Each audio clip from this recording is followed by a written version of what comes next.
Hello everyone. Today I thought we'd go over something simple, but very useful. Today we'll go over the different ways to restart an iPad.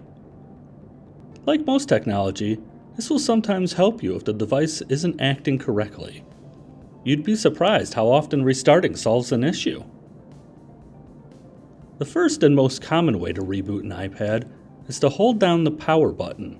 This will eventually bring up a slider that you'll drag over to activate the shutdown.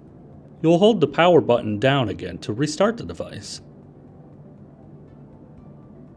You can also shut down the iPad from the settings menu as well. This will activate a slider, much like the previous method. Finally, if the screen is not responding in any way, you can do what's known as a hard reset. This could be done by holding down the power button and the home button at the same time until the Apple logo finally appears.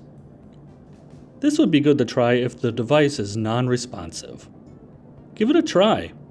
Like every piece of technology, a good restart every now and again helps a lot. See you next time.